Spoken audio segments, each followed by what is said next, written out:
Carolyn, thank you for joining us here at CS Week Perspectives. Tell me about your initiatives to improve the customer experience. You know, over the past several years, we've been working at improving the customer experience on several fronts. One was all of our internal processes and procedures, and the second one was really on the software systems to help provide a more personalized customer experience. We've also been on a journey to improve our self-service offerings. So our mobile app, our IVR, and our SDG&E.com website. We worked hard at moving all of the transactional type services to those types of channels. So we have customers can start, stop, or transfer service, make payment arrangements, pay their bills, report an outage. There's even some planning tools on these websites that allow customers to understand what their carbon footprint is, how to reduce that, and even size a solar system for their home. So that has helped us provide customers with really the right information at the right time through the right channel. What's your key to success in building traffic with self-service? We use a lot of customer research and customer segmentation to understand what do customers value, and we use also analytics to help us decide what are the things that we're going to put in self-service channels. So that has been a great way for us to design the tools to meet the customer's needs. Customers are always on the go, so they want to be able to do the transactions with us on a 24/7 basis. And this allows them to do that. We've used responsive design in our mobile app and website, so it's really agnostic to whatever device they're going to use. And we found a lot of customers taking us up on using those types of applications. We have about 2,000 downloads a month of our new mobile app, and seeing a lot more traffic on our website and people being able to get in and out and do what they need to do on a monthly basis. Address how the connected mobile customer is impacting your service strategies. You know, the mobile app is just merely another channel for customers to go to. What we've been able to do with our mobile app is also push notifications out, so we can let customers know if there's a red flag warning and high winds in the area, or we can let them know if there's a reduce your use day.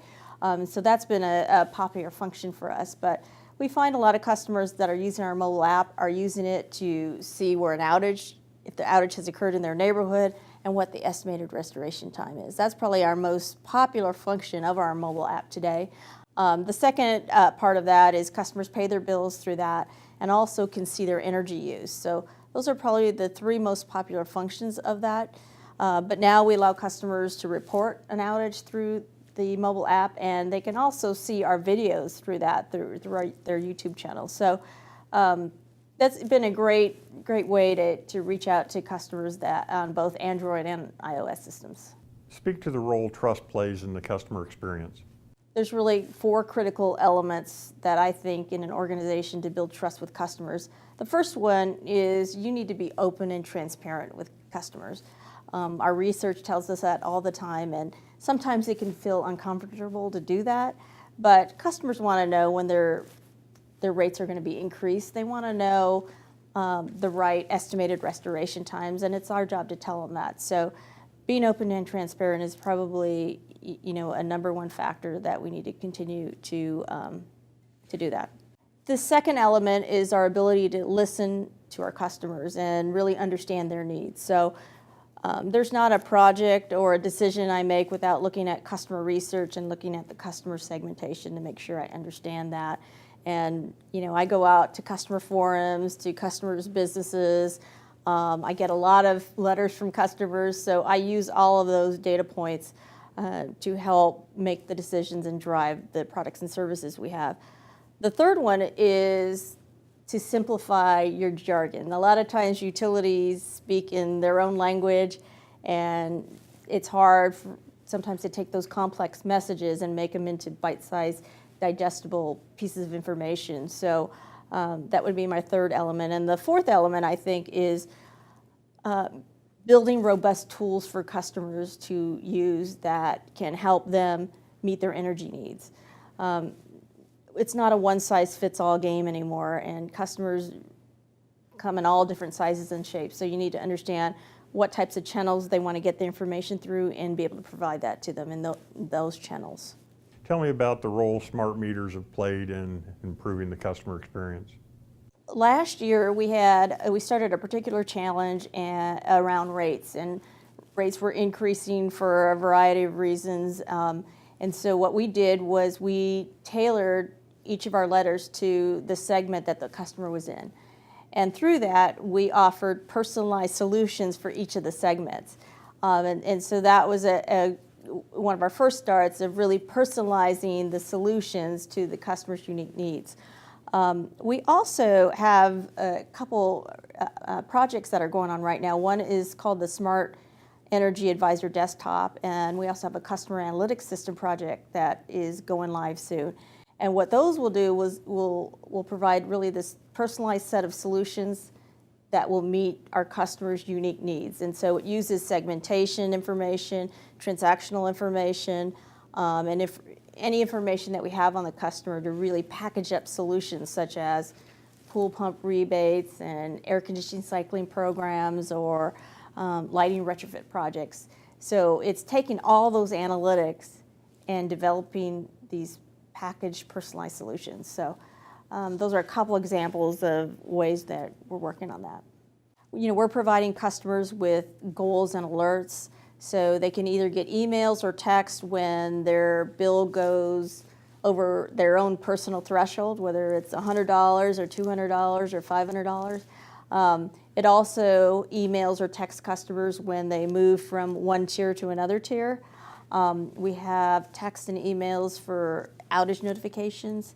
Some of the other tools that we have are a weekly email alert. It provides customers with their week's usage of their homes or their businesses. And we also have a bill-to-date forecast. So there isn't that surprise at the end of 30 days when they get their bill. Every day it's taking their usage and it's forecasting what their bill is going to be.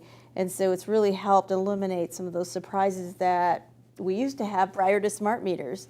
Another tool that's been very popular is on our mobile app is seeing their energy use. And it's an easy way for them to be able to look at that. And one last way is something we call Green Button Connect My Data. And so if a customer has a tool of their choice, they can port their own data into their own personalized energy tool that they decide to use. So we've tried to give customers really convenience, control, and choice. Trust is very important because you have to be a company that customers want to do business with. And certainly as utilities are starting to have competitive forces, whether it be distributed generation or customer choice aggregation, you have to differentiate your service. And at the end of the day, if customers trust you, they're most likely to stick with you as a company. So this is a very important element, and we're looking at all types of different ways for us to build that trust. We have to stick to our word and deliver on what we say we're going to deliver. We certainly are trying to communicate more on outages, and I think social media has been a great way for us to do that. We're trying to get better in our estimated restoration times because customers are dependent on that. They're making decisions in their everyday life depending on what information we give them. So, me working with our operations folks, that's been a key force to be able to get better at that and communicate more. I've never had a customer say you're communicating too much with me. So, be willing, be able to do that. When we update an estimated restoration time, we send out a new message. So that's very important, and that's all parts of elements to build that trust. But I really believe that you do need your senior management support, and to the degree that you can develop the strategy and roadmap and have it approved, it certainly lays a great foundation and a roadmap moving forward.